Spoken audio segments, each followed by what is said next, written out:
Yes, tonight is Thursday. Oh, all right. I'll try. Hey, Rodney.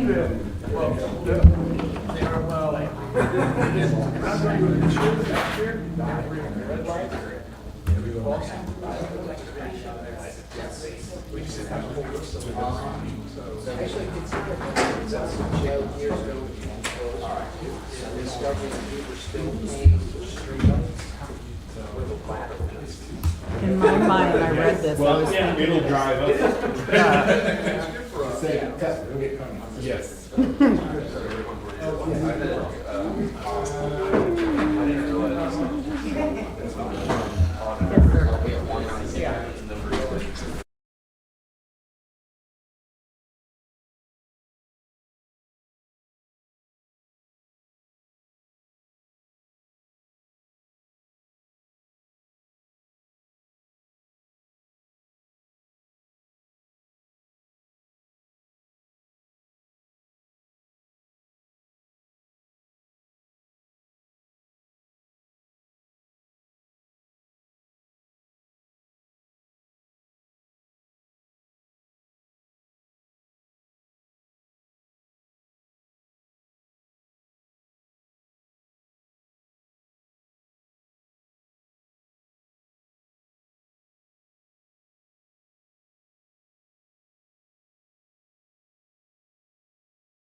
Council meeting to order. If everyone can please rise for a moment of reflection and the Pledge of Allegiance.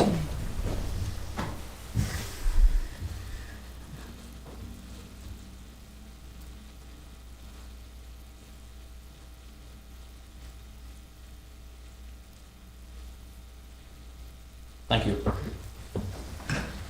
pledge allegiance to the flag of the United States of America and to the republic for which it stands, one nation, under God, indivisible, with liberty and justice for all. Call the roll, please. Mrs. Franzen? Here. Mrs. Hoover? Here. Mr. Province? Here. Mrs. Bowling? Here. Mr. Moore? Here. Mr. Girton? Here. Ms. Sullivan? We have 6 members present this evening. We do have one request to amend the agenda, and that is adding the Finance Committee report from April 14th. Mrs. Hoover, I move we amend the agenda as stated. is there a second? Mr. Girton, I second the motion. seconded by Mr. Girton. Any discussion? Call the roll, please. Mrs. Franzen? Yes. Mrs. Hoover? Yes. Mr. Province? Yes. Mrs. Bowling? Yes. Mr. Moore? Yes. Mr. Girton? Yes. All members present voting yes, the motion carries. Moving on to request to address council, we do have one, and that is Rodney Rogers. Rodney Rogers, 4121 Forest. For those of you that didn't make our transportation presentation earlier this month, I brought a few of our display boards. Susan made a nice presentation, but it's way too much for 5 minutes, so I'm not going to bore you with that. But after the meeting, if you'd like to look at them, they're interesting. I like to say it, history is more than just finding out about the history of your home. One of the things I found when I'm doing this transportation is the streetcar lines that go up, rails that go up Montgomery Road were not removed. They were paved over in 1955, I believe. The streetcars stopped in Norwood in 49, so we had those 6 years. The safety service director at the time said this is a danger for the automobiles because they get slippery. So they're in there, but I'm sure that Ford Development, if you've seen where they've had to take up some of the streetcar lines, they're not easy. It's costing money, maybe $1,000 for the saws. So history is more than just, saying some dates. It really affects how we are now. The way our streets are misaligned, all that is just because developers back then didn't care. So that's all I said about the history. I think on the agenda tonight you have about the addressing of the streets. When I first heard about it, I thought, okay, all it's going to be is just let's codify the county's addressing system because they have a very detailed one. In fact, they use Norwood Street several times as examples of how to do that. So I was a little confused when I finally got the full thing. It seemed like it's more complicated than it should have been. I'm not against it. I just think it could have been written simpler. Give the safety director the ultimate control decision and just reference the county. Other than that, that's all I've got to say. Thank you. Thank you. All right, next item on the agenda is a special presentations, and we have Chief Sumner with the Norwood Police Department. Thank you. All right, I'm going to make this quick. So, so this is my last one. Obviously, I'm going to retire next month. So I'm glad to report that for the third and final report, it's a very positive report and something that you guys should be very proud of, because I know I am with how hard our people work for the citizens here. So we're going to go through, we're going to move all this fluff here. You guys know the structure. So our patrol stats, some of those, the orange is last year in 2025, and then the blue is 2024. So our OVIs keep going down, and it's not because of its lack of enforcement, because as you'll see later, our enforcement efforts have increased significantly over the years, but OVIs have went down. And I think that's a positive thing, because we've had OVI checkpoint last year where we had 400 cars come through and we had no OVIs. The year before that, we had 2 checkpoints. One of them had over 500 cars go through, and both of those checkpoints still had 0 OVIs. So in looking at our stats past years, we used to average about 120, 130 of these a year. So I think people just aren't drinking and driving as much. So it's positive. It's a positive thing. Our accidents continue to go up. We'll discuss that in a minute.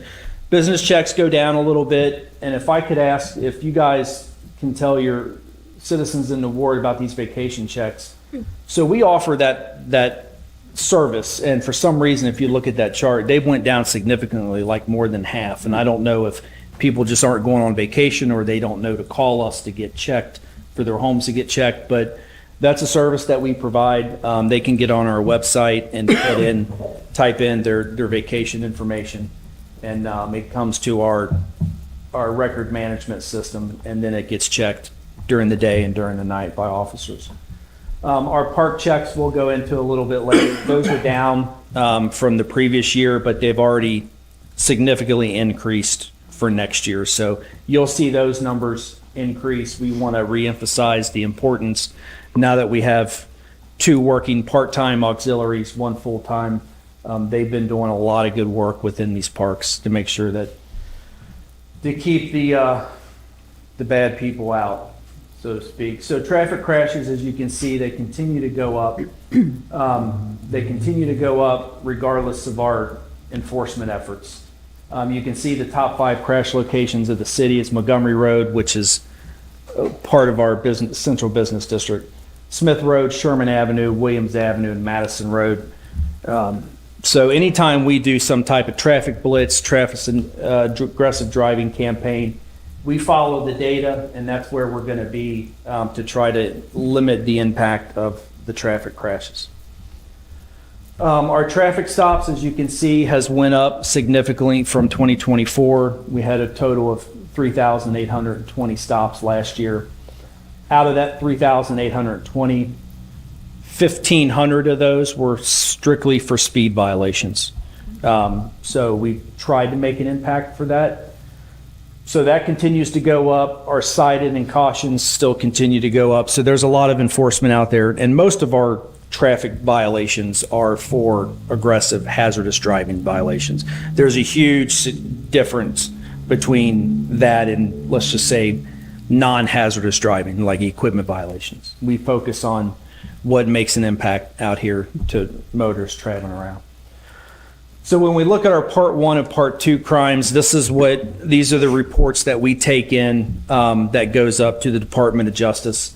So you have our violent on the left, nonviolent on the right. If you look at our violent crime, there's really not much there. There's two arsons last year. Our rapes are really the only thing that significantly went up, and that's just due to reports. There's no serial rapist running around.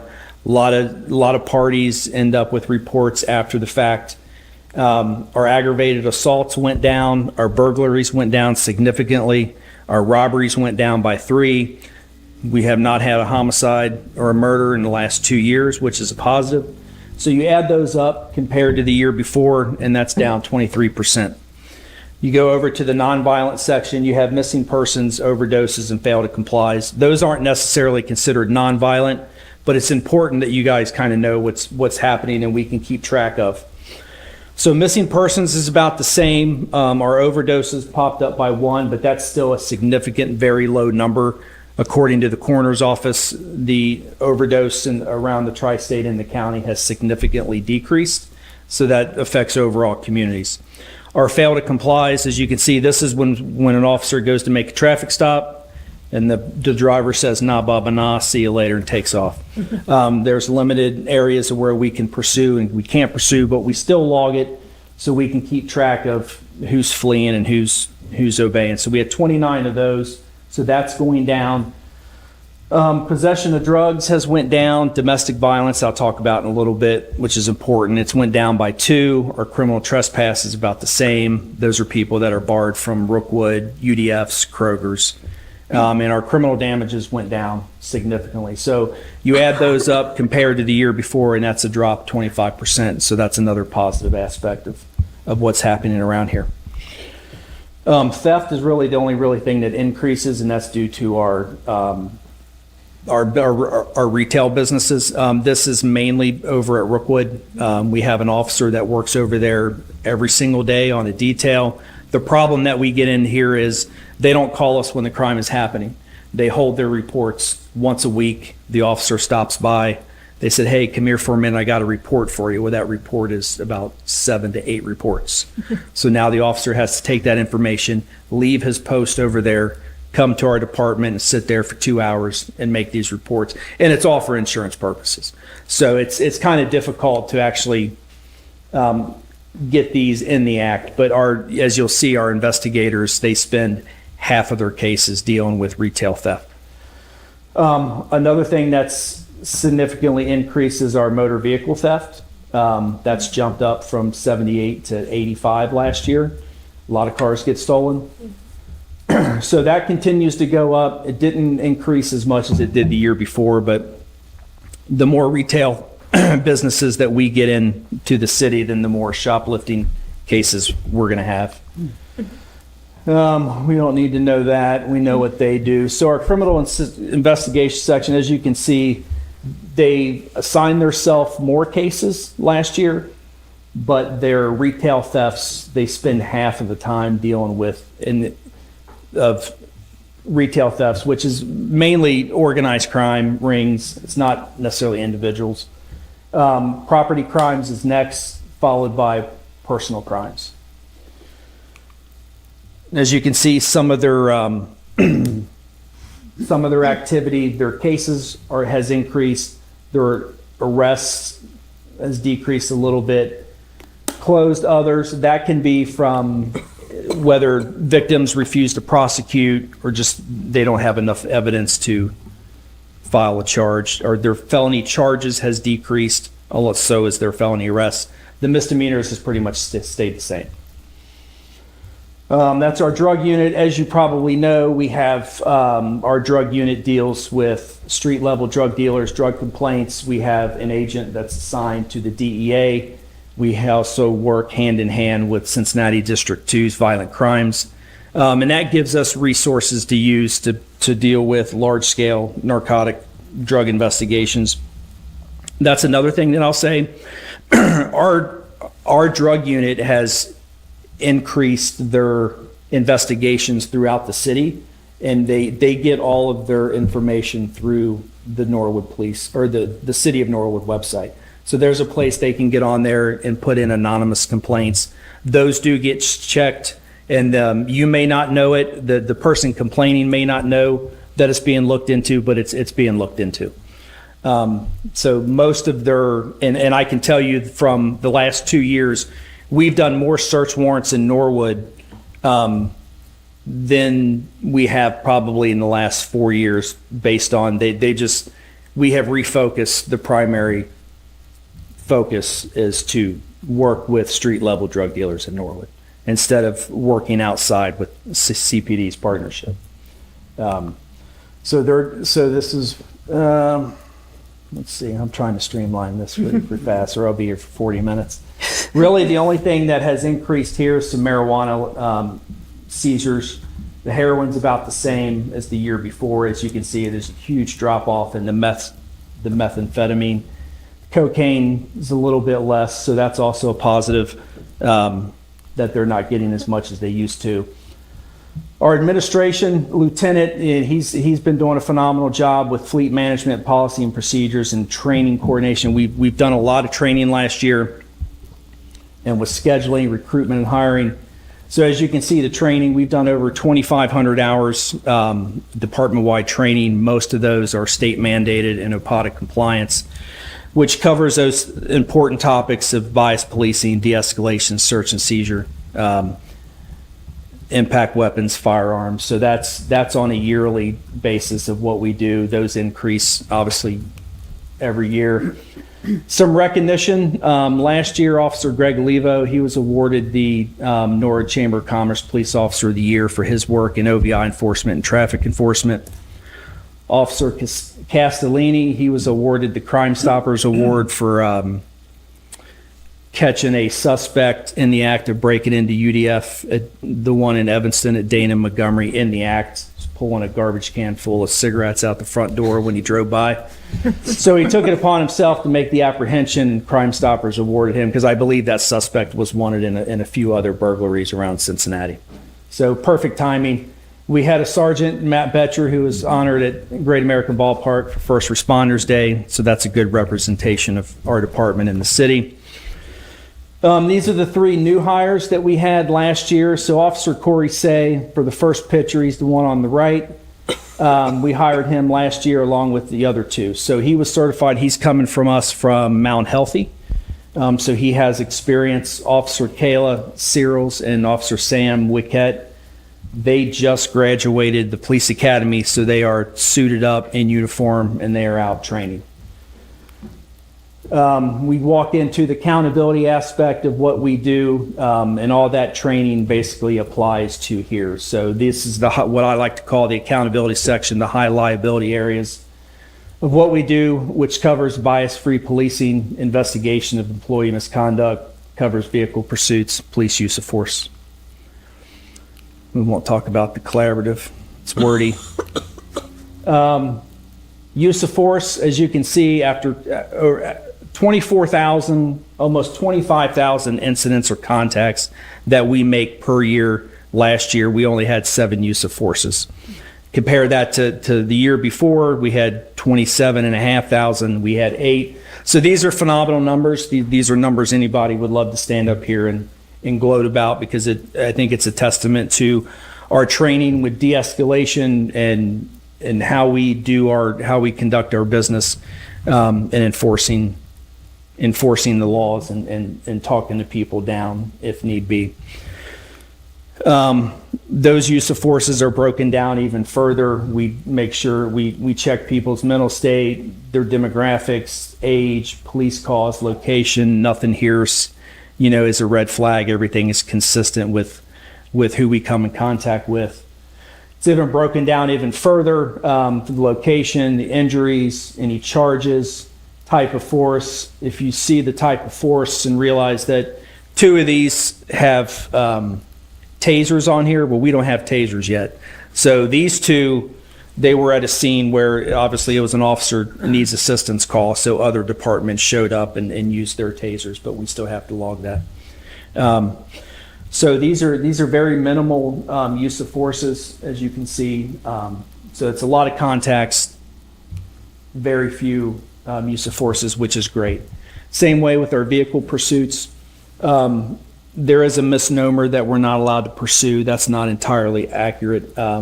We do have a very strict pursuit policy. It has to meet certain felony offensive violence. As you can see, we had 7 vehicle pursuits last year. 5 of those were within policy. 2 we deemed outside of policy. And there is a pretty thorough review process. So it goes to the officers, the one in the pursuit. The report gets looked at by the supervisor, it gets looked at by the patrol commander, and then it gets looked at by me. And if there's a problem, if there's questions that need to be answered, then we get together along with our policy and procedure and we go through the process. We break that down even further and look at where these pursuits initiated, why they're initiated. There's 4 for traffic, 3 for actual criminal offenses. 1 officer terminated himself. 4 suspects stopped, 2 suspects crashed, and then it goes down from there. We take all that information and we put that, is that my time? That's your time. All right. Wants a grant? What's that? More? Mrs. Hoover. I would like to grant additional time for the rest of the presentation. Okay. Motion by Mrs. Hoover to grant Chief Sumner additional time. Mrs. Bowling. I'll second. Seconded by Mrs. Bowling. Thank you. Any discussion? Use it wisely. Still streamlined. So, Call yeah. the roll, please. One moment. Mrs. Franzen? Yes. Mrs. Hoover? Yes. Mr. Provins? Yes. Mrs. Bowling? Yes. Mr. Moore? Yes. Mr. Gurton? Yes. All members present voting yes. Chief Sumner, your additional time has been granted. Thank you very much. So we take all that information, we put that together, and we come up with what's called a bias-based police profile and report, which seems to make sure that we're stopping cars for the actual offenses created or that we observed, that we're not stopping certain races, creeds, or whatever not. So we take all that stuff, we look at our citizens' complaints, we take our traffic stop information by race and gender, and we take all that and we go down and we look at our citizens' complaints and we see if there's anything traffic stop related, anything racial profiling warranted.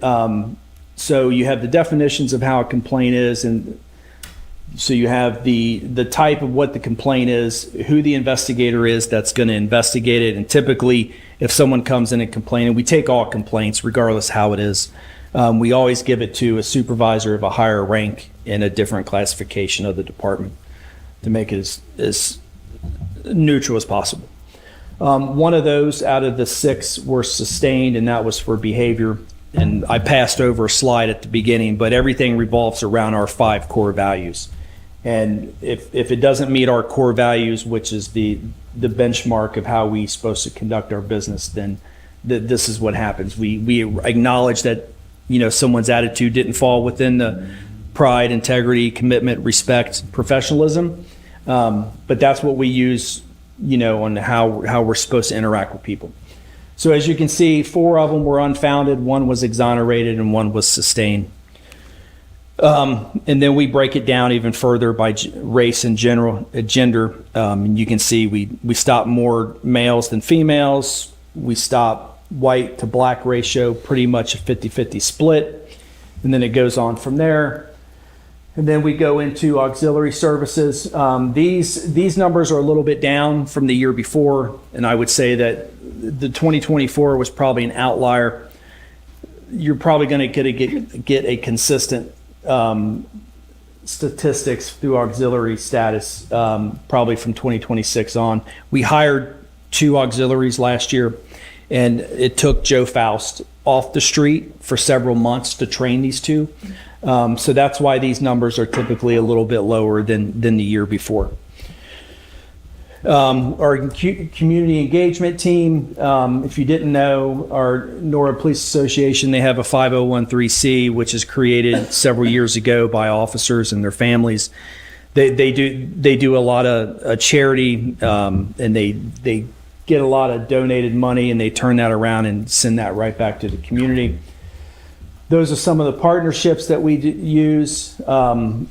The one here real quick is Women Helping Women and Divert. That's an important one because we've been partner with them for a very long time.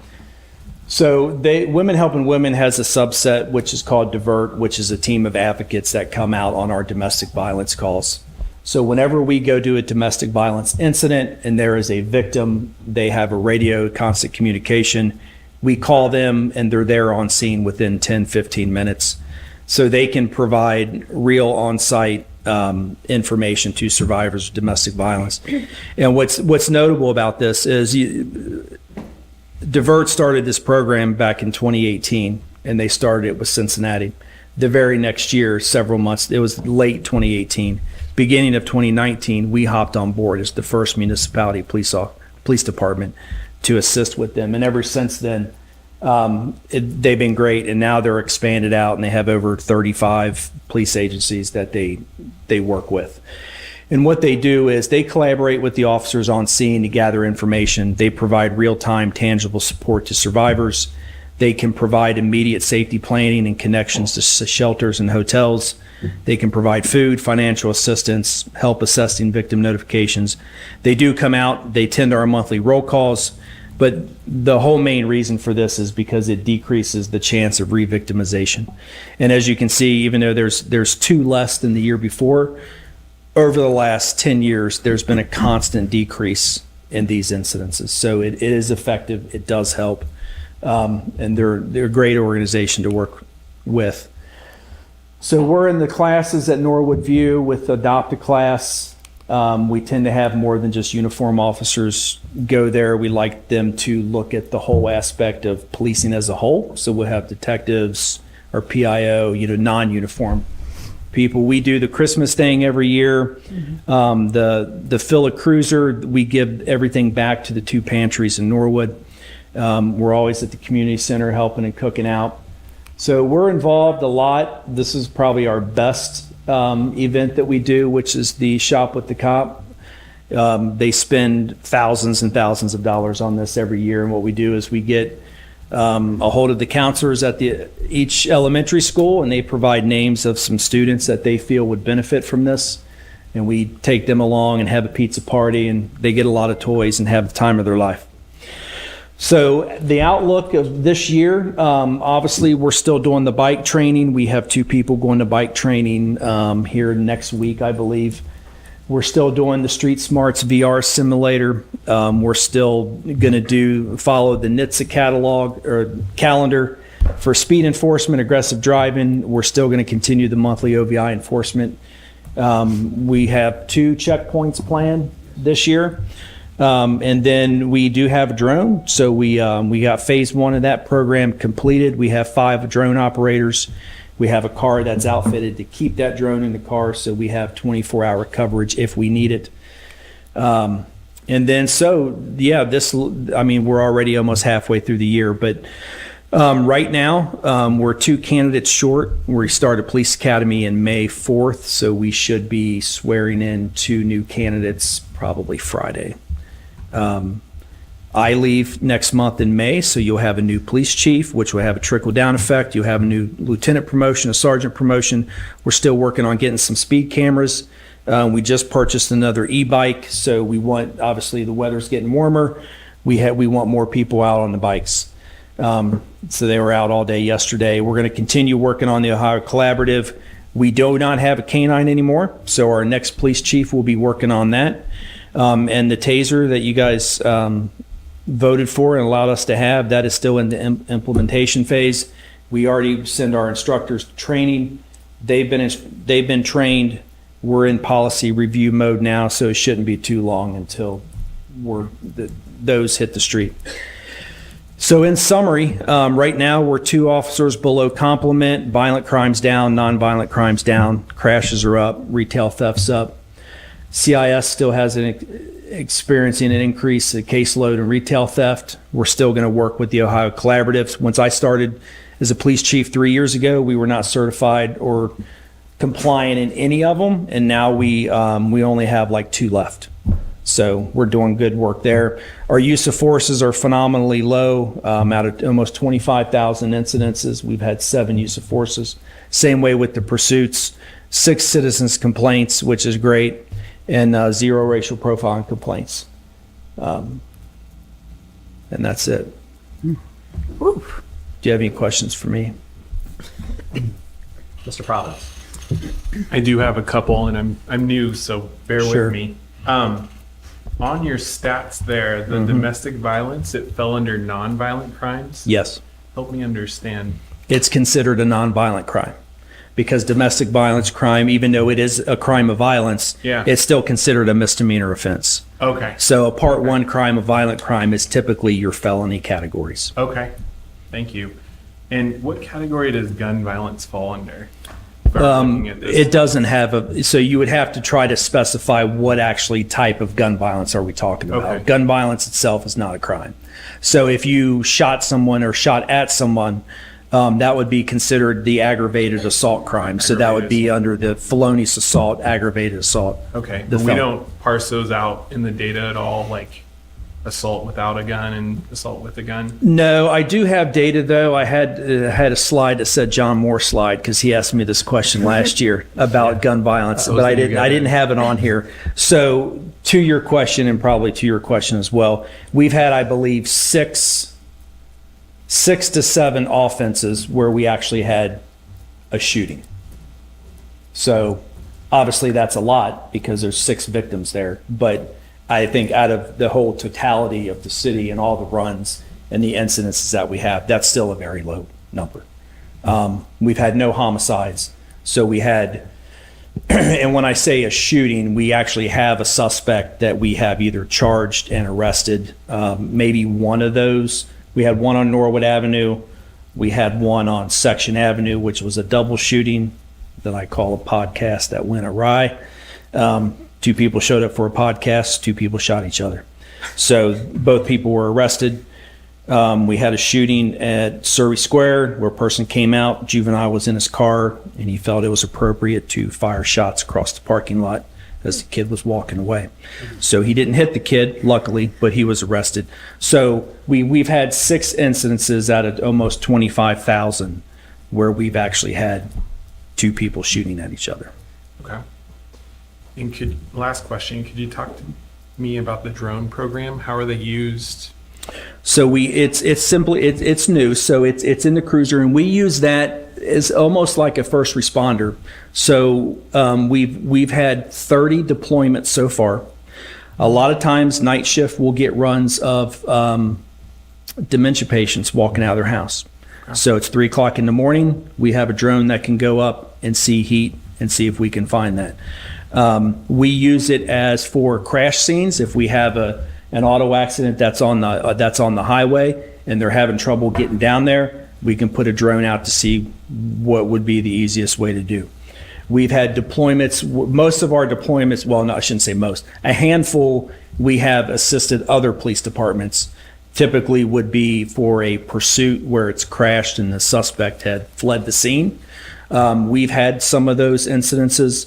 We've had a few robberies where we have a robbery run to a place, whether it's a person or a business, and instead of going in with all, cruisers, lights, and sirens, we have the opportunity to put up a drone to assess that area prior to us moving in.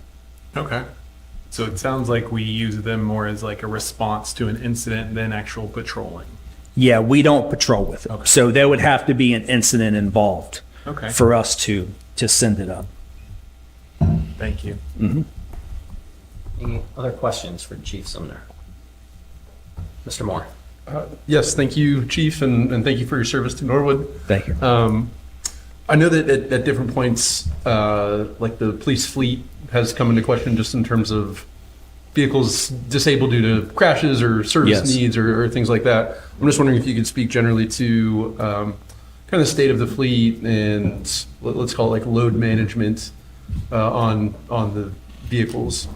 So the fleet, yeah, it started out well last year. Obviously, we finally got the Durangos that we've been waiting to get for 2 years. So we have it's always in a state of flux because when we have the new ones, now we have like 3 that go down because we've had them for 15 years.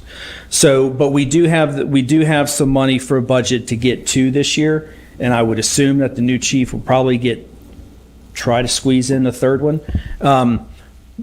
So it's okay. Well, right now it's okay because we do utilize the canine car. Typically a supervisor will drive that, so we do have that option.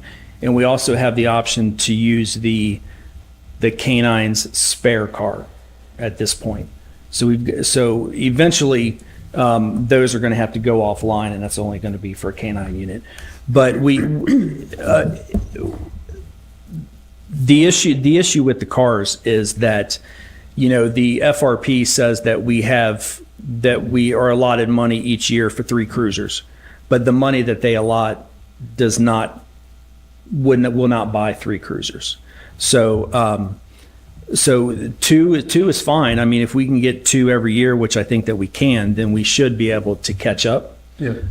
Because they are, newer and under warranty, so we're not incurring those maintenance costs like we have been over the years. But yeah, I mean, it's working out. It's, we're managing. Yeah. If I may. Mr. Moore. With regard to that, because I think the number is 150 that's in there as far as capital expenses. Just for future reference, like what should that be if it were to be 3? A straight cruiser out the door ready to go is about $78,000. Got it. So the 150 is more too, and in theory, 225, 230 is where that number Right. should be to be on that 3 per year. Yes, yeah. Sorry. And if it was 3 per year, then you would have a very secure, operable fleet. No one's going to stand up here telling you they're going to need a whole bunch of cruisers if they could afford three a year. Got And you it. probably don't even need 3 a year, probably 3 every other year, Yeah. so, Okay. yeah. Mr. Moore. And if I may just ask one other question, and it has to do with what I'll say, like just kind of the worldview about like speeding policy. So I want to say you said maybe 1,500 was the number of speeding related Yes. traffic stops last year. So let's just call that 4 a day. Right. On a typical day. I think like I'm a like set the cruise control and just be at like 26 driving around kind of guy. But I do notice, particularly on Montgomery Smith, some of those kinds of streets, I just get like really blown by. And so I don't know, because I know there's a very real balance between the complement that you have at any given time and sort of dedicating a person or 2 people to running speed operations. And so I guess I'd just be curious to hear, like, I guess philosophically, kind of how do you think about that trade-off of when to try to like pull from your complement that's on duty to perform those versus having a regular presence for that kind of operation to try to reduce the speeding on the main thoroughfares.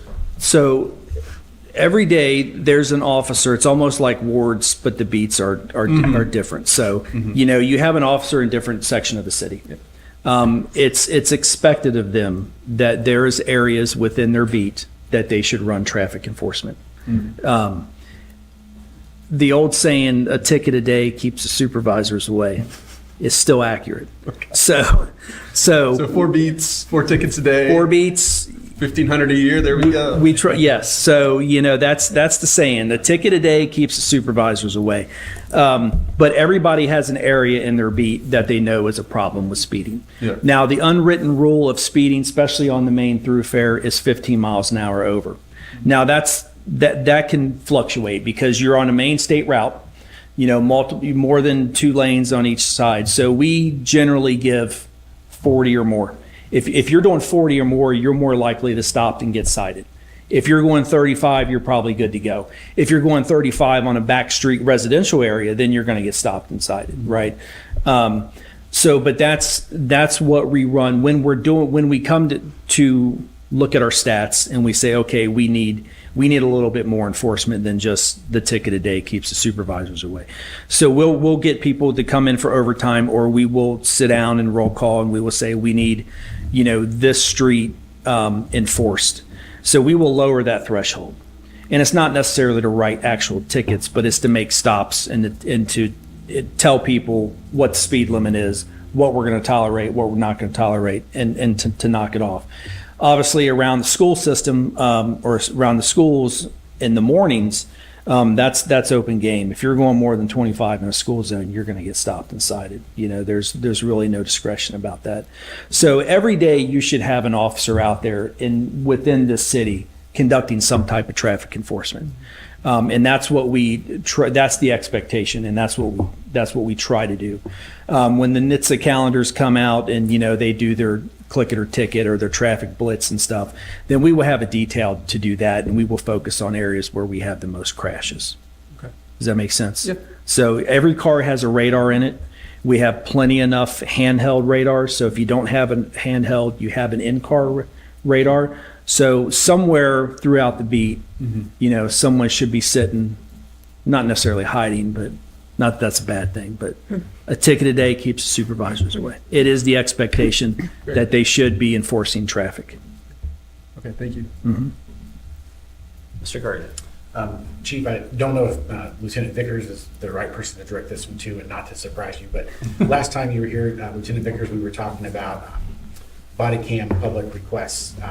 Has that been, has your effort been reduced? Because for the record, I mean, we were talking about the fact that it was Significantly, yes. yeah, Yes, thank you. Cost associated. yes, yeah. Yes. So everybody that wants one is getting their records. That needs to be, except for these, people from halfway across the country that just wants to throw it on YouTube. So yeah, it's not been a problem. It has reduced her workload a lot. Thank you, sir. Any other questions? Mrs. Hoover. Would you be able to send the PowerPoint to us? I would Yes. love to have that. Yeah, it has more information on it. I'm sure, yeah, you just blew through a couple of I them. did, right. And I also just want to say, I'm actually really annoyed that you're leaving, and I can't even hide it. It has been an absolute pleasure working with you. I have the utmost respect for you. You and I have had many, many conversations, and many of them were not easy conversations, talking about really big, heavy stuff. And your compassion and your professionalism and your deep love for Norwood is just so very evident. So I'm going to think kindly of you. I'm going to dig deep and think kindly of you and wish you a very happy retirement with your chickens. Well, I appreciate it. Yeah, today's my granddaughter's 3-year birthday, actually today. But yeah, no, it's been a pleasure. I appreciate your guys' support. Like you said, we've had a lot of good conversations. Some of it easy, some of it really not easy. But we've got a great support team, and my command staff is great. And I couldn't do this job without them. So whoever takes the helm after me, you guys are still in great hands, and I have no doubt about that. So You could maybe smile a little less. I don't know about that, He can't help but himself. thank you. Right, thanks. Thank you. Thanks. Thank you. Next on the agenda, we have reports of standing committees, and we do have one. That is the Finance Committee report. Yes, we're going to. Apologies, I'd like to make a request to go into executive session for the purpose of discussing the discipline of a public official in the auditor's office. Is there a second to that motion? Mr. Gardner? Second that motion. Any discussion? Call the roll, please. Mrs. Franzen? Yes. Mrs. Hoover? Yes. Mr. Provins? Yes. Mrs. Bowling? Yes. Mr. Moore? Yes. Mr. Gurdon? Yes. All members present voting yes, the motion carries. Council will now enter executive session. We will have cameras and microphones turned off. Anyone who is not a city official, we ask that you exit council chambers, and we will make you aware of once council has exited executive session, and you may return to council chambers. Thank you.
Never mind, we'll wait for 5 minutes. Thank you.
Into the semester stuff. Council has now returned from executive session, and we will continue down the rest of the agenda.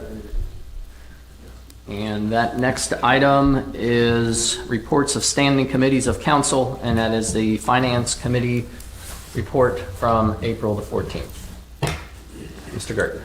To the Honorable Council of the City of Norwood, Ohio, we, your Committee of Finance, Budget, Audit, and Claims, to whom was referred claims, fiscal emergency policies, tax receipts, Norwood Community Television funding, charter funding, and the auditor's report, beg leave to submit the following report. The committee discussed 3 claims, draft policies required to address the report on accounting methods, tax receipts updates, the Norwood Community Television funding for a charter consultant, the certified amounts from 2 currently proposed levies, and updates from the auditor. Respectfully submitted, Mr. Jeff Curtin, Mrs. Emily Franzen, Mr. Jason Provins, and Mr. John Moore. Thank you. Mrs. Bowling. I move that we accept the committee report. Motion by Mrs. Bowling to accept committee report. Mrs. Hoover. I'll second. Seconded by Mrs. Hoover. Any discussion? Call the roll, please. Mrs. Franzen? Yes. Mrs. Hoover? Yes. Mr. Provins? Yes. Mrs. Bowling? Yes. Mr. Moore? Yes. Mr. Gerden? Yes. All members present voting yes, the motion carries. Moving on to administration reports. Mayor Schneider did notify me he will not be able to attend meeting this evening, so Mr. Bonzal. Thank you, Mr. President. So I've got 3 items. So Tax Day 2026 was a success. The team in the office is still working their way through the avalanche of mail, though, but they believe that by the end of next week, everything that was mailed by April 15th will be deposited. On the Treasury side, we are now completely caught up on bank reconciliation, so that was kind of an issue over the last few months, just with some staffing needs that we had. So that is done, and we're really happy to report that anything that is on the report on accounting methods that has an impact in our office has been addressed. So not saying that Anna Mary has checked it off the list, but it's very hard to get her to check anything off the list, but it's done. So there's nothing in our office holding anything up. And then the last thing is on the agenda, there's a request for our deputy treasurer to confirm, I guess, a salary. The amount listed in the letter is in the financial recovery plan already. And I'd be happy to answer any questions on that, at the proper time. So with that. Thank you. Any questions for Mr. Bonzal? All right. Thank you. Mr. Miracle. Thank you, Mr. President. I'm happy to report that industrial appraisal is here in the city. They were here yesterday. They'll be here, I think we're going to wrap up tomorrow. So really important. They are appraising all of our capital assets, anything over $5,000. And as I've kind of mentioned this before, this helps us to be compliant with GASB 34. And then moving forward, I think about 3 to 4 weeks, we're going to get the report from Industrial Appraisal, and we'll use that each year. So it'll make it easier for us we'll just remove what we've sold, and then we'll add onto the list what we've purchased. So this is a big deal to have a good handle on our capital assets, which there are quite a few. So it's really impressive. I want to give you an update on the location of our fire truck. It's currently in Wilder, Kentucky, having air conditioning put in. Apparently, they don't have air conditioning in Anchorage. I was unaware of that. So that'll be there for a few weeks. So much closer. I was kind of shocked how quickly it got to Wilder, Kentucky. So that's good to know. Also, the last meeting I reported out, we did pay off the OP&F loan, and we did receive a letter from them stating that was taken care of. So very pleased with that, and thanks to the Treasurer's Office for working with us on that. Also, I would like to say, speaking of the Treasurer's Office, thank you to Mr. Bonzel and to Ava in particular. The bank reconciliation, she's just knocking it out of the park. So that's awesome. Then we are beginning the process of the tax budget. So we'll be working with the Finance Committee, so that's something that'll be coming your way. We'll talk about that more at the next Finance Committee meeting. As you know, that's due July 15th. We've got plenty of time. We want to get that, but we want to get all the readings in as well. So good time to get that started. And then, let's see, I think I had one more. The policies I'm working on. I've sent an email to Tiffany at the Shared Resource Center. We're going to have a meeting, so I'm reaching out with Anna Mary. So we're going to send those to her, schedule a meeting, and then we want to go over those together. And Tiffany said she'd like to be on that call, so we're going to make sure that she is. So, and we'll make sure that you'll be on there as well, Mr. Gerton. So that's all I have this evening, Mr. President. Thank you very much. Thank you. Any questions? Mr. Moore? Yeah, thank you, Mr. Miracle. And just thinking about the capital assets being cataloged, and I'm going to reference the like fire vehicles and Chief McCabe talking about like phasing of vehicles, how this particular vehicle helps them sort of be spaced out relative to their useful life in like a productive way. Do you expect that with the like fixed assets that there will be is there any sort of mechanism in that appraisal that will help us understand that phasing of, let's say, police cruisers or, I don't know, boilers or whatever, such that we can kind of understand not just what we have and the value, but sort of where it is within the span of its useful life? Mr. Miracle? Thank you, Mr. President. That's a great question.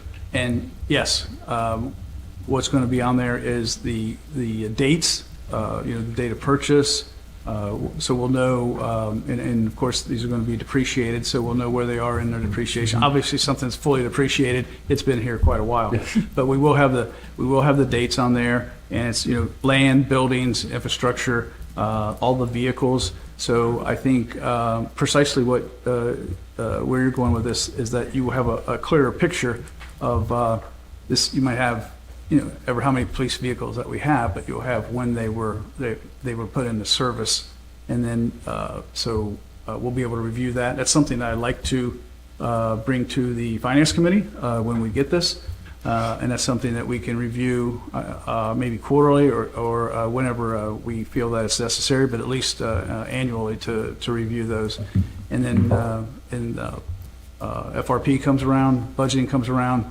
Those are things that maybe will help council with some of the decision-making process. Thank you. Any other questions for Mr. Miracle? All right, Mr. Moore. Thank you, Mr. President. I did have a couple of things. First, the Assistant Law Director, Tim Gary, is going to be retiring this summer. So I'm living in fear of that day. But currently we are looking for a new Assistant Law Director. So if you know any attorneys who are tired of doing the same old, and would like basically a general practice where there's something different almost every day, with an awesome boss and great people in the city to work with, spread the word, let people know. If they're interested in the salary range, we have it's my committee, my administrative report. I get to talk about myself anyway I want. The salary range, the HR director is going to propose a new one. So the ranges that we have in the ordinance right now we expect to be asking council to raise those to actually make them competitive. So again, spread the word, let people know, because you don't want just me there. And then the other thing is, Mr. Moore asked me before the meeting about he might ask me during administrative reports, but the levy process, because we've got 2 reports back, I guess, from the county on what the renewal levy would generate and what it would cost people, and then what a potential streets levy would generate and how much that would cost people. The process from here is, if council wants to put one or both on the ballot, is for each one you want to put on the ballot, council has to pass a resolution putting the thing on the ballot, and there's specific language for that. For the renewal, I would guess maybe council wants that soon, because from what I understand, that seems to be the consensus, at least from the administration side, that is something we do want to put on the ballot. As far as the streets, potential streets levy, that's something council, I would want to hear from one or more council members. Yes, this is what we want to put on the ballot before preparing that resolution. But the process is, we've got the numbers back now, council. Well, you can actually ask for a revised numbers. You can say, well, what if we did a street levy for 2 mills? What would that bring in? That's a possibility. But that would have to go back to the county to give us new numbers to then send back. But if you want to put one on the ballot, then the process is to pass a resolution to place it on the ballot. And that would need to be filed, or passed, signed, filed with the county before the first week in August. It'd be the first week in August, I think, would be the however many days before the election. So that's when that would need to be taken care of. And if there's any questions, I'd be happy to answer. Mrs. Hoover. I have a math question. Wouldn't 2 mil just be double what 1 mil is? Mr. Moore. Or, Yes, it would, but I don't off the top of my head know if you could just say, let's make it 1.5 and then just pass the resolution. That's something that I think you probably would want to run past the county. But, thank you. in theory that, I would figure the math, if just for purposes of discussion, I think that math is probably accurate. Yeah. Mr. Gurdon. Mr. Moore, so the process, thank you for that. The other part of the process is one council member needs to approach you and ask you to do this, or it needs to come through a committee, or how does that work? Mr. Moore. Just as basic policy, any department head or elected official can request an ordinance and we will prepare one or a resolution. So if somebody from council wants it, I don't know if everybody on council was like, yeah, that's really, maybe I don't want to do that. Then I won't do it. But if somebody does, then just let me know and we can put one together. Mr. Gurdon. Mr. President, I don't know if this is the right time to ask or not, but is this something that we could put on the next agenda to discuss as a whole, or should this go to a committee? Do you mean as far as council committee of the whole, or placing it into a different committee? Or the next council meeting in general? I mean, if council, this is something that wouldn't necessarily have to be an agenda item. If we wanted to bring this up under, at this point, it would probably be unfinished business. That is within council's purview to do so. Mrs. Hoover. Question, this might help. I met with Mr. Powers about the street survey. And so one of the things that we want to do is have a streets meeting and then a committee of the whole meeting when we talk about just the street survey. So I'm wondering if that wouldn't be an appropriate time to also discuss the levy. And that would be in a committee of the whole, so everyone would be there. Mr. Gardner. Sounds like a swell idea. Do you know when that, are we talking the meeting in May? Or So, sorry. Mrs. Hoover. One of the things I was going to do tonight is schedule a streets meeting, hopefully for next week or the week after, so we could have that information from sooner than the next streets committee meeting, which would be next month. All right. This was still administration reports. Any other questions for Mr. Moore? All right, then we will move on. I asked too late, I'm sorry. No, go ahead.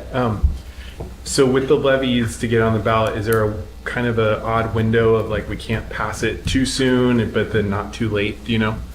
Mr. Moore. I don't think so. I think you can pass it early and Okay. send it down there. And if they say, oh, it's too early, you can just pass it again the week after that. All right, any other questions for Mr. Moore? And we will move on to third readings of ordinances and resolutions. We do have one. That is an ordinance adopting and authorizing a street naming and numbering policy to ensure public health, safety, and general welfare, as well as effective transportation navigation within the city.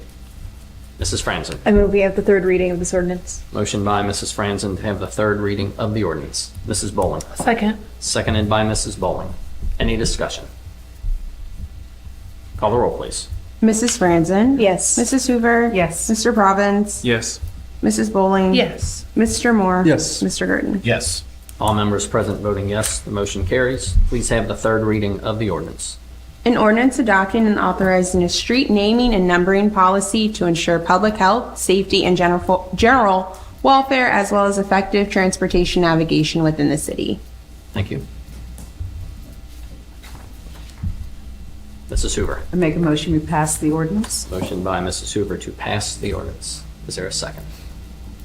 Mr. Gurdon. I second the motion. Seconded by Mr. Gurdon. Any discussion? Call the roll, please.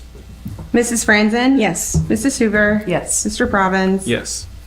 Mrs. Bowling? Yes. Mr. Moore? Yes. Mr. Gurdon? Yes. All members present voting yes, motion carries. We move on to introductory readings of ordinances and resolutions.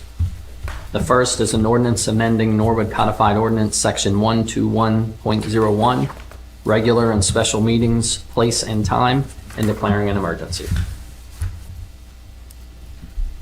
Mr. Gurdon. Make a motion to suspend the rules and have all three readings of the ordinance. Motion by Mr. Gurdon to suspend the rules and have all three readings of the ordinance. Mrs. Hoover. I'll second. Seconded by Mrs. Hoover. Any discussion? Call the roll, please. Mrs. Franzen? Yes. Mrs. Hoover? Yes. Mr. Provence? Yes. Mrs. Bowling? Yes. Mr. Moore? Yes. Mr. Gurdon? Yes. All members present voting yes, the motion carries. Please have all three readings of the ordinance. Ordinance amending Norwood Codified Ordinance Section 121.01, regular and special meetings, place and time, and declaring an emergency. Ordinance amending Norwood Codified Ordinance Section 121.01, regular and special meetings, place and time, and declaring an emergency. Ordinance amending Norwood Codified Ordinance Section 121.01, regular and special meetings, place and time, and declaring an emergency. Thank you. Mrs. Hoover. I move we pass the ordinance. Motion to pass the ordinance. Mr. Moore. Second? Seconded by Mr. Moore.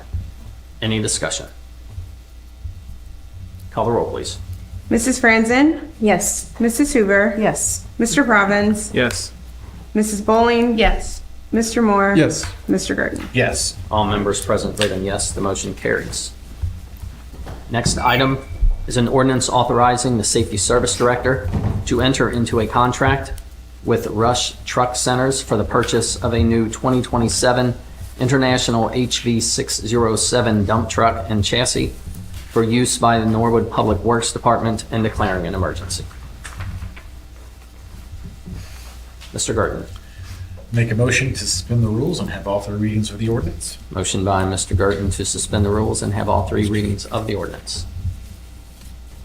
Mrs. Franzen. I second. Seconded by Mrs. Franzen. Any discussion? Call the roll, please. Mrs. Franzen? Yes. Mrs. Hoover? Yes. Mr. Provence? Yes. Mrs. Bowling? Yes. Mr. Moore? Yes. Mr. Gurdon? Yes. All members present voting yes, the motion carries. Please have all three readings of the ordinance. Ordinance authorizing the Safety Service Director to enter into a contract with Rush Truck Centers for the purchase of a new 2027 International HV 607 dump truck and chassis for use by the Norwood Public Works Department and declaring an emergency.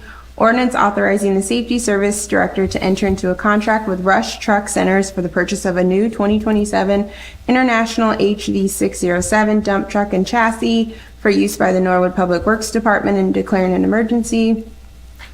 Ordinance authorizing the Safety Service Director to enter into a contract with Rush Truck Centers for the purchase of a new 2027 International HV 607 dump truck and chassis for use by the Norwood Public Works Department and declaring an emergency. Thank you. Mr. Gurdon.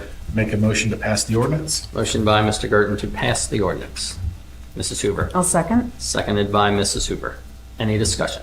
Mr. Moore. May I ask Mr. Zimmerman to come to the mic and Yes. answer a few Zimmerman. questions? Mr. Moore. Thank you, Mr. Zimmerman. I guess just you bring me down to the ground level in terms of like how this truck gets used day in and day out, what sort of the resident experience is affected, and then also like what's an expected life for a vehicle like this? Well, I can tell you this is to replace a current truck that is a 2007 model.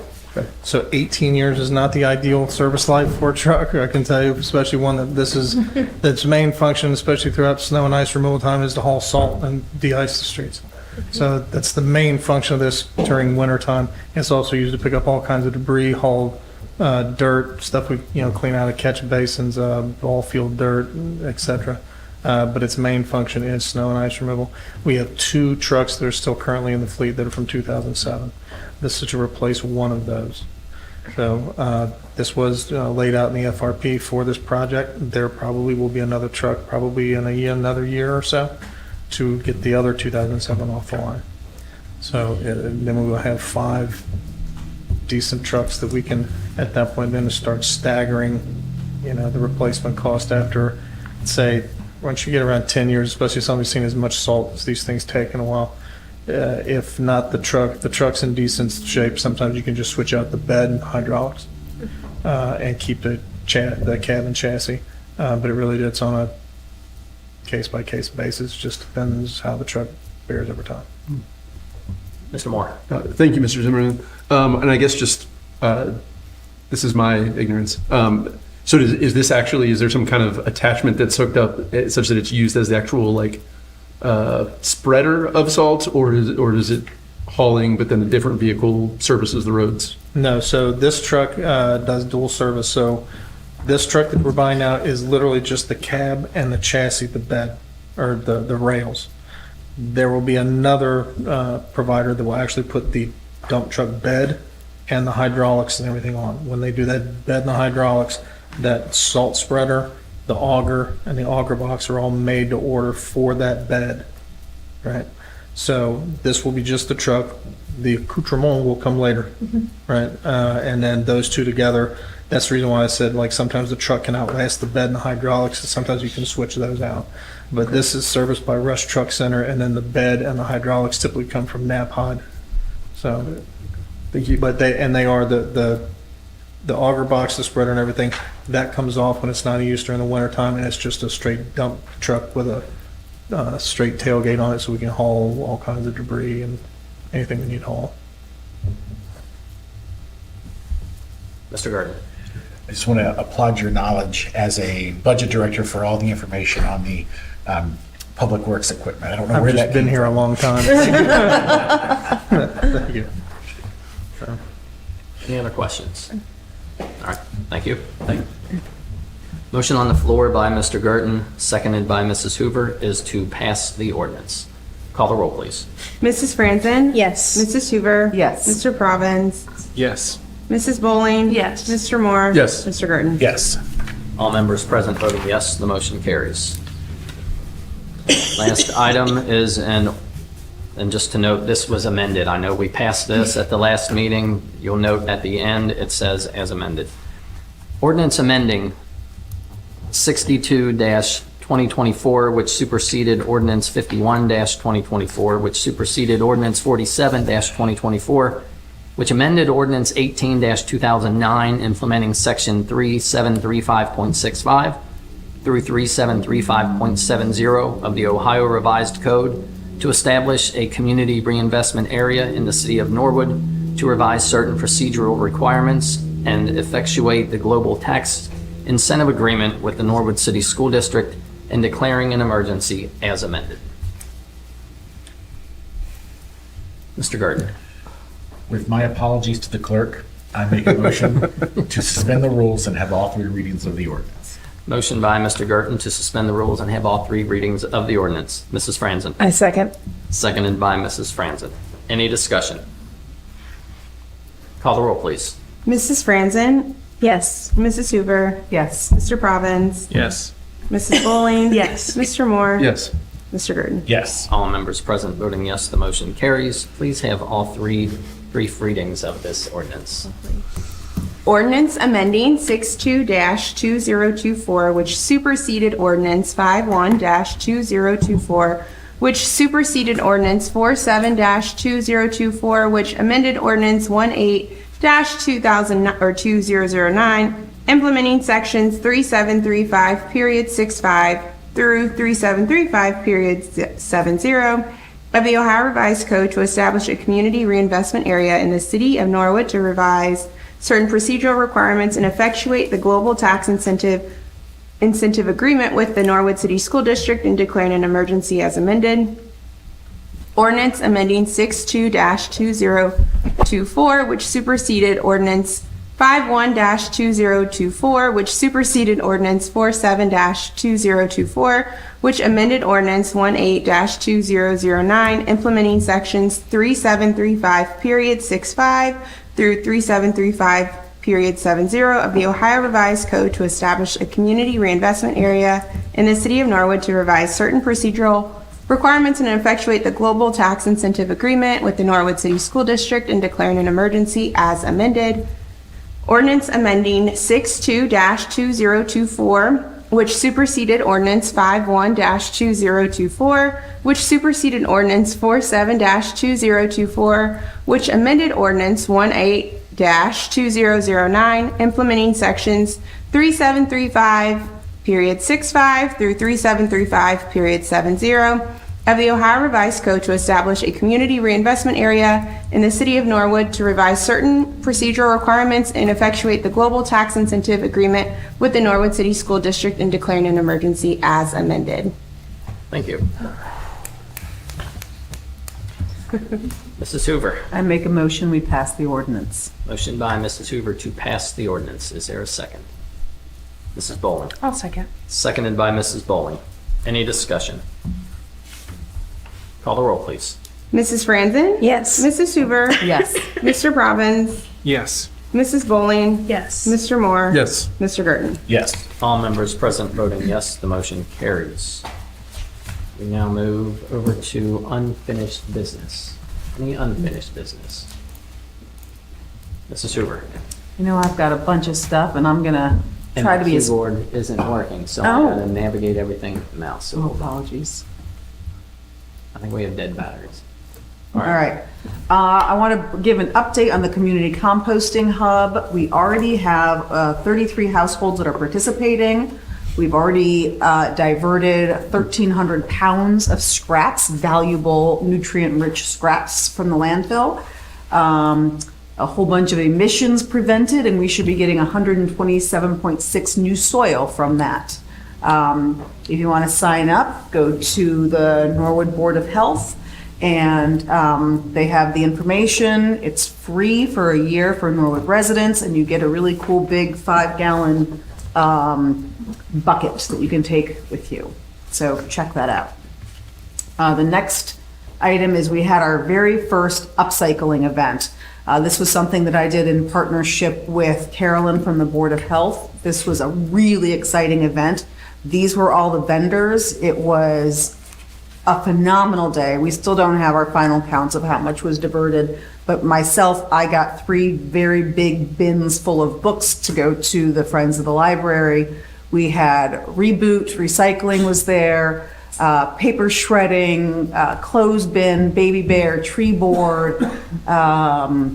I'm forgetting. Oh, the Norwood police were taking back the prescription drugs with their take back day.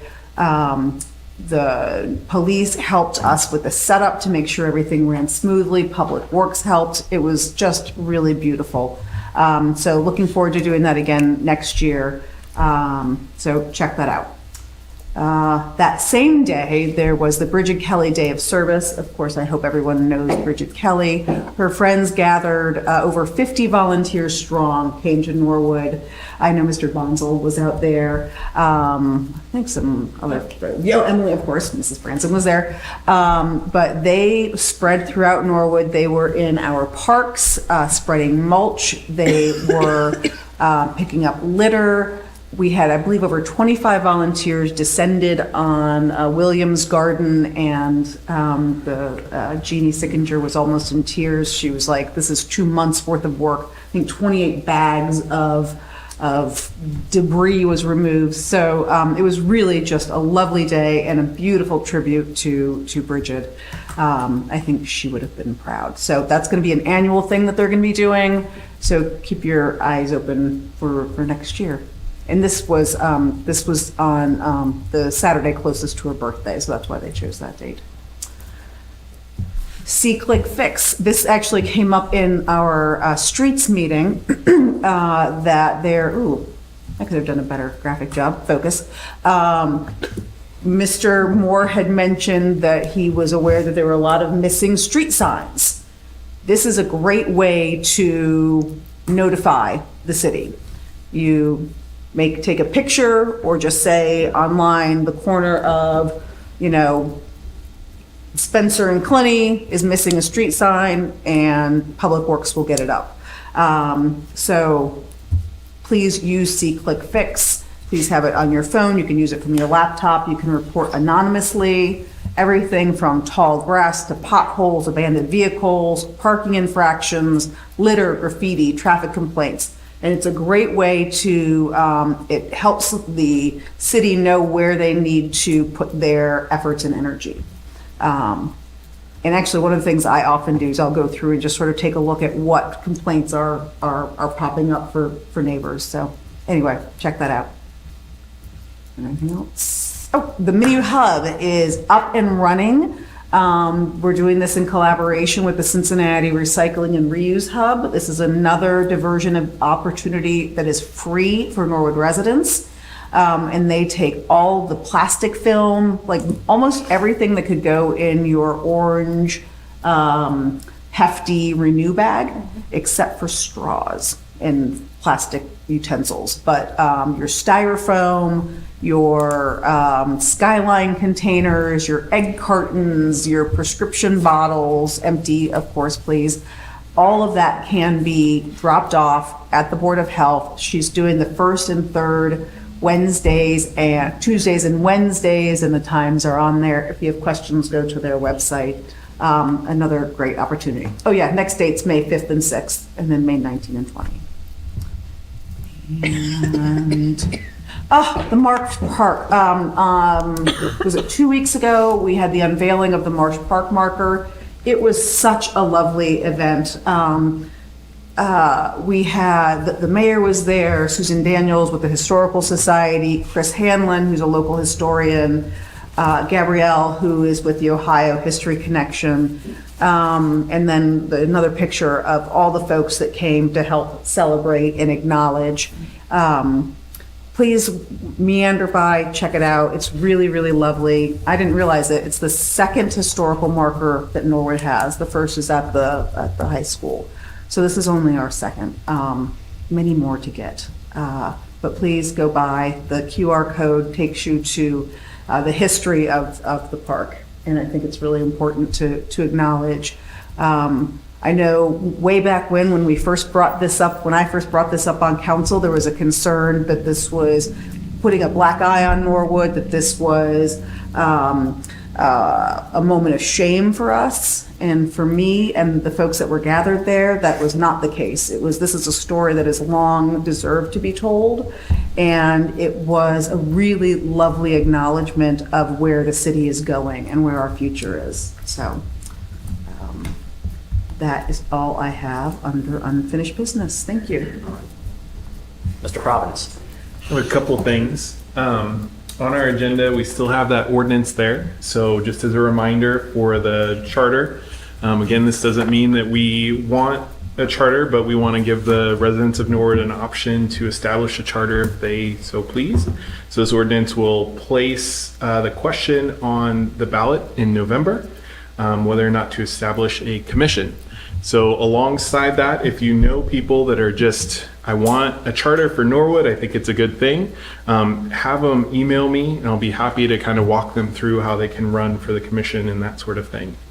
The second thing I have, I'm happy to announce we will have a Civic Youth Council starting in September. We had our first applicant. So it'll be the high school cohort that we will definitely run. The schools have done a phenomenal job with communication. They've been above and beyond getting it out to the students. I think it's kind of an odd season because everybody's thinking about summer vacation, ending testing, and all that sort of stuff. So they're trying to get it out as much as possible. So if you know anybody in the community, it's a great school. They don't necessarily have to go to Norwood schools that might be interested in learning more about how they can engage civically. Please send them to norwoodcivicyouthcouncil.org to apply. And then since we will be holding a cohort, if you're interested in helping out, I'm going to be putting a group together to start building our content and what that'll look for at least the one applicant that we have. That's all I have. Thank you. Other unfinished business? All right. Any new business? Mrs. Hoover. A couple items. The first is I'm teaming up with People Working Cooperatively. That's a local nonprofit that does work in the community for elderly, low-income folks. And so their next big repair affair will be May 16th, and Team Hoover, where I am the captain, is going to be helping a neighbor with general yard cleanup. We had hoped to get a resident in Norwood. Unfortunately, we didn't, but almost as good, a neighbor in Bond Hill. One of the reasons I still think this is appropriate to share with our community is getting a sense of how this works, and being a part of this will increase our capacity to bring it into Norwood for our residents. So please take a look, sign up, and get sweaty and dirty with me. It'll be fun. My next thing, I was just at the Board of Elections earlier today and voted. I got my sticker. It is a well-oiled machine over there. I love the fact that the Board of Elections is right here in Norwood. I shared this last time as well. You can be paid to be a poll worker as well. Students can be paid. Seniors can be paid to be a poll worker. It's a great opportunity. It's an amazing civic experience, and it's really cool to sort of see, all the behind the scenes.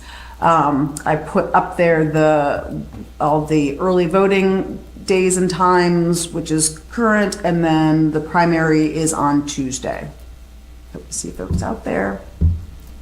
And then the last thing I have is the citywide yard sales coming up. If you remember, happily Norwood passed, or council a few years ago passed, that this is now a static date, so people can put it in their calendars forever. And I really appreciate the administration getting out the advertising of it. It's always a great weekend, lots of really great sales. And that is all I have, sir. All right. Any other new business? Mr. Moore. Mrs. Hoover, did you wish to schedule a streets meeting Yes, thank you. ad hoc? Just realized I had forgotten it in my list of things. Wondering. Mrs. Hoover. Oh, sorry. Thank you, sir. I was able to connect with Miss Sullivan to find out her availability. Would folks be able to do May 7th? And this is for a streets committee to discuss the survey. It's just going to be, it's a pretty thick document, and we just want to make sure all council is fully aware of all the bits of it. So I was hoping May 7th at either 6 or 7 o'clock, which is a Thursday. Works for me. To do 6. You can do 6. So we're going to do May the 7th at 6 p.m. for the streets meeting, and the only thing on the agenda will be the street survey. Okay. Thank you for reminding me, Mr. Moore. Mm-hmm.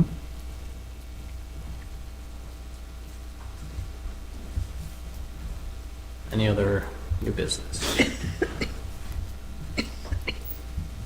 All right, and we will move on to communications. And the first is a letter from Norwood Treasurer James Bonsall regarding the approval of a salary for Deputy Treasurer.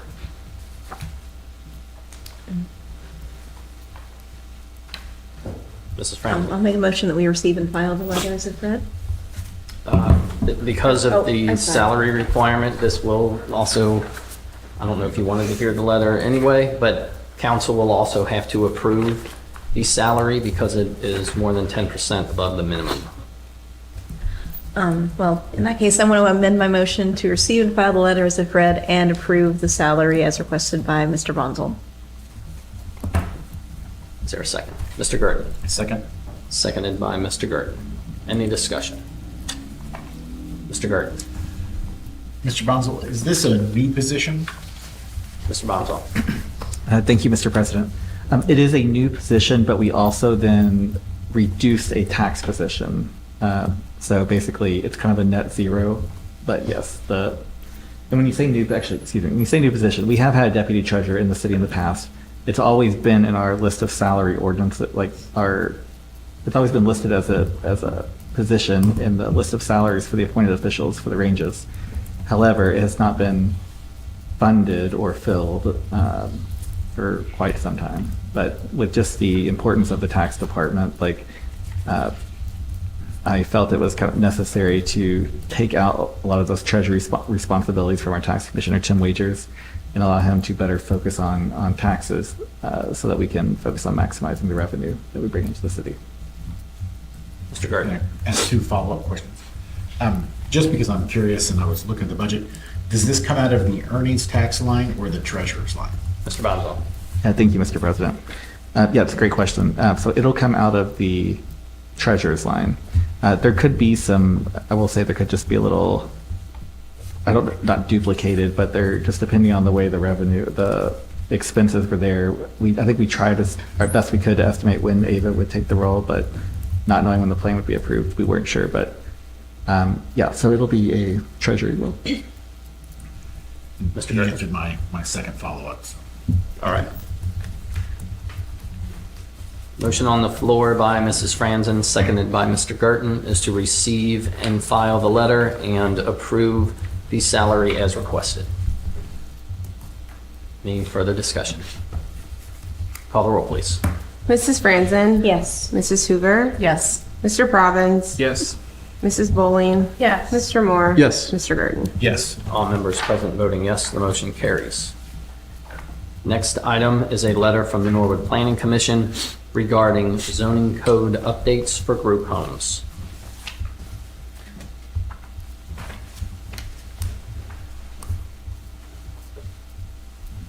Mr. Gert.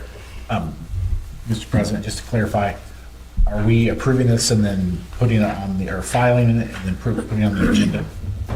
We will, well, for now we can receive and file, but I was going to announce anyway that we will have the public hearing on June 9th, as well as the public hearing for the DORA, which is the next communication. So yes, receive and file. That motion will work as if read. Mr. Gert. I'd like to make a motion that we receive and file as if read the communication about from the Norwood Planning Commission. Motion by Mr. Gerton to receive and file the communication as if read. Is there a second? Mrs. Franzen. I second. Seconded by Mrs. Franzen. Any discussion? Mrs. Franzen. Yeah, just so if you are listening and wondering what zoning code this is changing, this is in regards to group homes. The Planning Commission held a public hearing about making changes to the zoning code to change where group homes are allowed and how they are defined. Thank you. Mr. President. Mr. Moore. Thank you, Mr. President. That is what the ordinance does. I mean, it does affect that, and all the effective change here is that the state has changed the language from adult group home to, I can never remember, whatever that phrase is. Residential facility. And so this basically just replaces all of our language that said group home with residential facility. It didn't change any of the actual rules underlying where they're allowed or what the provisions are. It's really heavily regulated by the state. So it did actually change a little bit of the definition on the limits to one district or another. It kind of clarified what that language was. So, but yeah, effectively this just changes the language because the state changed the language and moved it into a separate part of the code. So. Any other discussion? Motion on the floor by Mr. Gerton, seconded by Mrs. Franzen, is to receive and file the letter as if read. Call the roll, please. Mrs. Franzen? Yes. Mrs. Hoover? Yes. Mr. Province? Yes. Mrs. Bowling? Yes. Mr. Moore? Yes. Mr. Gurdon? Yes. All members present voting yes, the motion carries.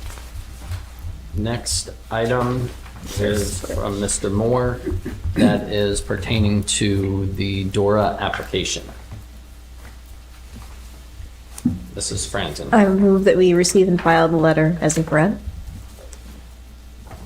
Motion by Mrs. Franzen to receive and file the communication as if read. Mrs. Hoover. I'll second. Seconded by Mrs. Hoover. Any discussion? Mr. Moore. For Law Director Moore, would it be, may I offer some comments, feedback about this now, or should I wait and do that at the hearing? Mr. Moore. Thank you, Mr. President. You're a council member, you can make comments whenever you feel Okay, like thank that you. would be a fine time. And partly just so people know what in the world this is, Yeah, that we're, yeah. council has in front of them and is now going to schedule a public hearing for them, so. Gotcha. Yeah, so I think with regard to the proposed door at the Factory 52 area, I think there were a couple of things that caught my attention anyway as it pertains to this. I think one, there were two different maps attached, and maybe I'm overthinking this, but I think the question in my mind that was unclear on the maps was whether or not like the sidewalk was intended to be included in as the boundary or not, meaning like, can I be walking down that, let's say, beach sidewalk with an open cup or not? I just think that wasn't clear based on kind of the way that the lines were drawn. So that might just be something to tidy up for the future. Another thing that caught my attention was the idea that a city of our size is eligible for 3 DORAs potentially, and they have to do with liquor permitted businesses within a certain proximity of each other. And so it just kind of made me think of like where else in Norwood might there be pairings like that, and like other potential DORAs in the sense of, are there, if we have 3, like is this one, one of the arrows in the quiver that we want to use, like just looking at the long run. And then just my third comment is like, I love a line in here so much, and it also makes me very sad so much, which is establishing a DORA will promote foot traffic between businesses that allow patrons to better enjoy the Factory 52 development so as to create a walkable entertainment district that will showcase the unique and historical elements of this area of Norwood. And I thought, man, like I really wish we could think like that about more areas of how the city comes together and is developed and pieced. Because I think that's such an admirable goal, and I wish there were more places in Norwood where we thought about building them out in that fashion and with that intention. So those are my comments. Thank you. Mr. Gardner. Mr. President, I have a comment and a question. Just for anybody listening, DORA is a designated outdoor refreshment area, which basically means open carry cup of alcohol, not fire, well, yeah, but an open carry cup of alcohol. And this is designated to the Factory 52 area.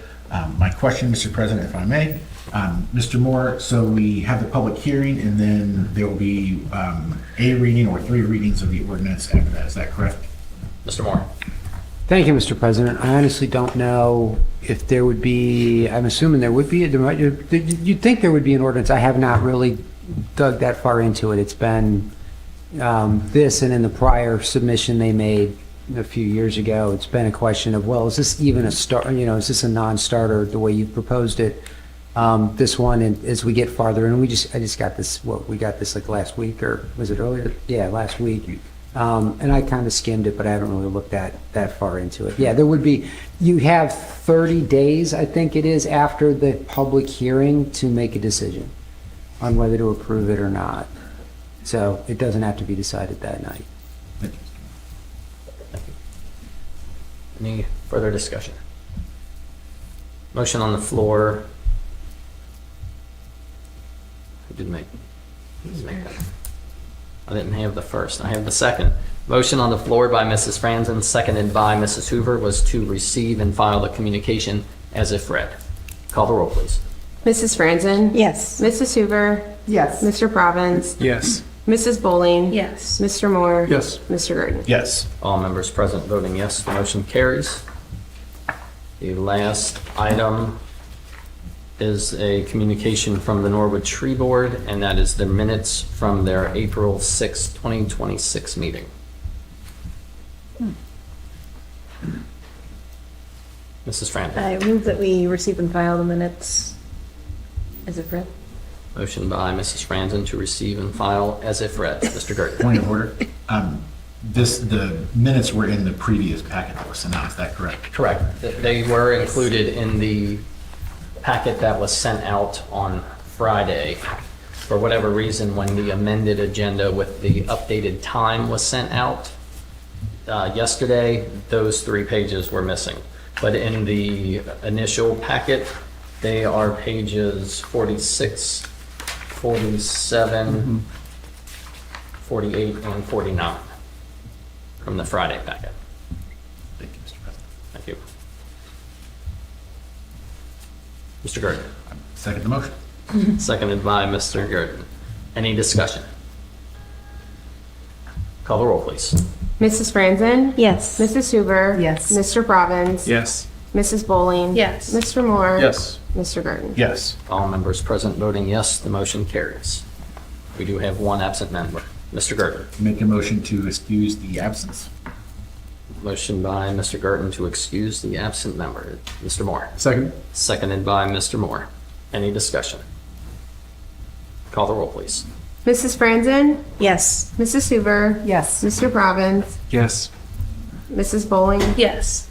Mr. Moore? Yes. Mr. Gerton? Yes. All members present voting yes, the motion carries. Mr. President, just Mr. Moore. if I could, a quick question. So you're planning to have both of the public hearings on June 9th? is that Correct. right? Both public Okay. hearings will take place on June 9th. Yes. So both for the DORA as well as the zoning code updates. Mr. President. Mr. Gerton. Just to clarify the 30-day rule, that we have 30 days after June 9th. After the date of the public hearing, yes. Thank you, Mr. President. Sorry to jump in. That's all right. Anything else? Mr. Gerton. Make a motion to adjourn.